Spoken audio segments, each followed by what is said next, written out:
بص، بالنسبة لانك ممكن تتعلم رسم كاريكاتير، انا شايف ان الموضوع بسيط.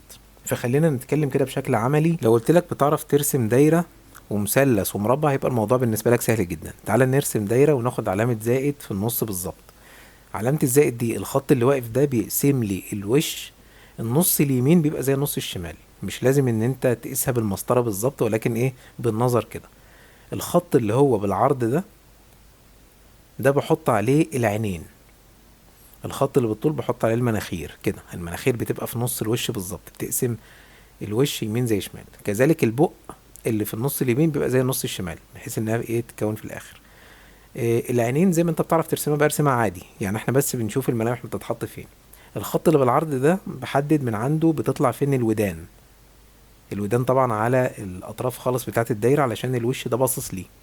وممكن تنتهي على نهاية المناخير، لكن طبعا بقى في المبالغات لما بتيجي تكبر حاجة معينة، الودان المناخير بيبقى برضو بنسب وتناسب كده معينة يعني. بس مبدئيا كده احنا بنحط الملامح كده، والشعر بقى والحواجب والكلام ده كله.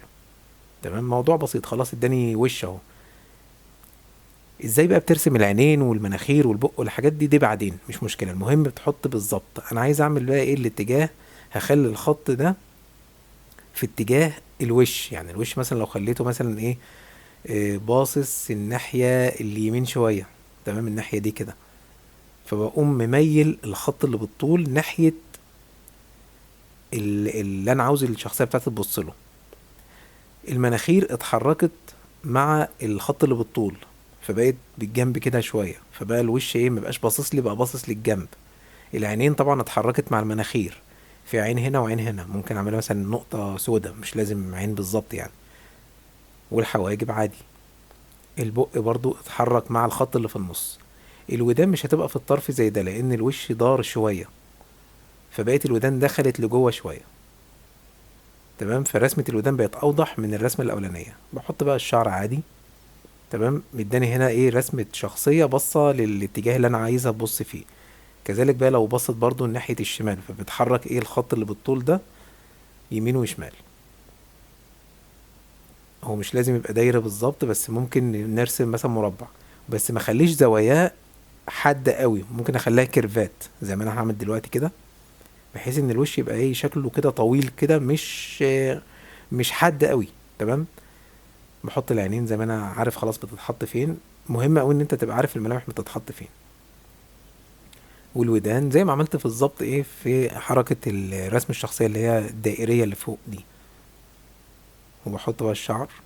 طبعا كل ده فيه تفاصيل كتير، بس ايه هي تفاصيل كتير، حاجات بسيطة قوي بنركبها على بعضها بسيطة قوي، فبتكون لنا شكل معقد في الاخر، او شكل مش معقد يعني صعب، لا معقد يعني. في تفاصيل كتير، بحيث ان انت ما انتش عارف انت كنت بادئها ازاي. طبعا هنا برسم بقى الدقن ايه، بخفف ايدي بقى بالقلم الرصاص. وطبعا دي تمرينات مهمة جدا ان انت بتشتغل بيها. ممكن اشتغل مثلا بشكل ايه، مثلث كده شوية. تمام، وبعمل برضو نفس الحركات اللي انا عملتها قبل كده. المهم انك تبقى عارف الملامح بتحطها فين قبل ما تعرف بترسمها ازاي يعني. مش شرط ان انت بتعرف ترسم العين ازاي، لكن المهم ان انت تبقى عارف هي بتتحط فين. لانك لو مش عارف المكان المظبوط، هتطلع الرسمة مهما كانت جميلة بس مش مريحة. اساسيات زي دي هي المفروض بتبقى بتعرفها. اما الخطوط نفسها فهي بسيطة جدا، ممكن نتعلمها وممكن ان احنا نتمرن عليها كتير. وخصوصا عندنا في الكاريكاتير ممكن تشتغل بخطوط بسيطة جدا، ومش خاضعة لنسب ومقاييس حقيقية، لكن في أساسيات طبعا لازم تبقى ملتزم بيها، زي مثلا العينين بالنسبة للمناخير بالنسبة للبق. عايز بقى تخرج عنها بيبقى الغرض أو حسب الفكرة اللي انت بترسمها. المهم الخروج عنها بيبقى بمعلمة.